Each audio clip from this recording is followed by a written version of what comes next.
start out perfect, but it ended perfect for you. Yeah, it didn't start the way I expected at all. But like me, my mind coach said, adversity and game plans, and what can you do when it doesn't go your way? And I said, keep calm and, get back to work.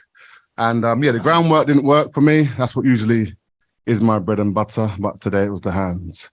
I'm not mad about that at all. So obviously wanted to get that revenge back because we're one apiece now. But yeah, I think that's probably the best way for myself to get, a little bit of vengeance back. You talked about like sort of the mental side of things. So when you're in there and things aren't going your way, is there anything different about you now where you tell yourself, all right, not a big deal, stay calm, ride this out for a second, and when we get back up, we know what we got to do? 100%. Yeah. If this was me, maybe even like 6-10 fights ago, I would have panicked.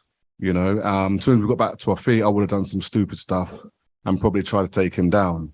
Where I just composed myself, went back to my hands, and it was funny. As I threw, I didn't even know I'd hurt him until I think I had my head down, and then when I looked up, he was on the floor.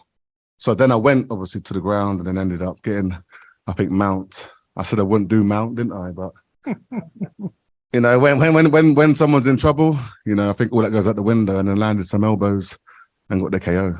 All these things combined, the fact that it was a rematch, that you needed to get one back on him, the way that you were able to finish and kind of rally to do it, the fact that it's 5 in a row now, the fact that you can pretty much say title shot, guys. 1,000%. Sorry, 1,000%. All those things combined, is this the biggest win of your career? You know what? I'm going to say yes.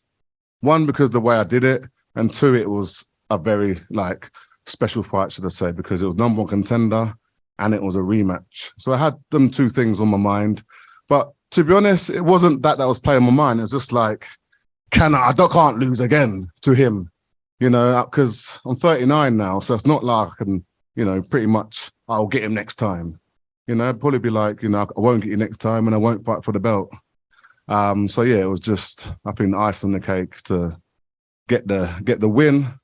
And the win the way I did as well. But you're a heavyweight 39, which is like a 32 for everybody else. It seems like in MMA. It really is. Does that give you a lot of comfort? I mean, 40 is the number that people like me start asking guys like you. Hey man, are you thinking about hanging it up? So yeah. I mean, you're pushing 40, but you're a heavyweight. You could probably do this for 10 minutes. Yeah, and no lie, I think when I was light heavyweight, cutting that weight was brutal. I don't have to cut any weight now, so injuries are less. It's less stressful fight week. You haven't got to do all these interviews while you're cutting weight and not eating. So, yeah, I really do feel like I've got, another couple of more years. I don't do it forever, but, win that belt, that's the plan, and defend it a couple of times.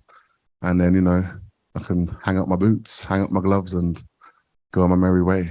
Obviously, that's the fight that you want next. Is there a kind of a time period with which you want it? I mean, is it in late summer? Is it pushing toward fall or winter? I mean, how much time do you want to have off before you get another crack at him? Well, I'd like to have a holiday, go back to England. As I said, I turned 40 this year. I want to go on holiday and celebrate that as well. So yeah, maybe fall, maybe Christmas. Well, not Christmas. Obviously, I'd like to celebrate Christmas, but yeah, at least fall, at least, yeah. What's up, Big Storm? Congrats on the win. Respect, man. Saw your shirt. Pretty cool slogan. Did you foreshadow maybe a TKO happening? Yes, it was crazy. I had a little nap this morning or this afternoon. Just fell asleep watching TV. And I actually had like a little premonition dream of me dropping him and then ground and pounding him. It wasn't, I don't even know when it was happened, first, second round, whatever. So yeah, it just sort of happened, man. So I can't complain with that big win. And you've spoken about getting a mind coach. What would you say is the biggest thing you've learned about yourself during this time? That just because you lose, it's not the end of all. It's what you do from the loss. You can go home and cry and give it all up, or you can fix those mistakes and then come back and win 5 in a row like I have just done. I really didn't think. And again, it was when I fought Moldavsky last time, that's when I wanted to retire. I was like, I'm done. And that was a 3-round fight. So it was very brutal on me. And yeah, I wanted to hang up the boots, hang up the gloves, and my mind coach was like, "Nah, you know, you can come back from this," and I have. And biggest win of your career, I have to ask, how are we celebrating, lad? Nando's. I have to go back to England for Nando's, so I'm not going to wait that long. Don't know. We'll see what happens. You know, just take it as it is. You know, I'm pretty boring when it comes to celebrating for my fights. I'd rather celebrate my birthday. So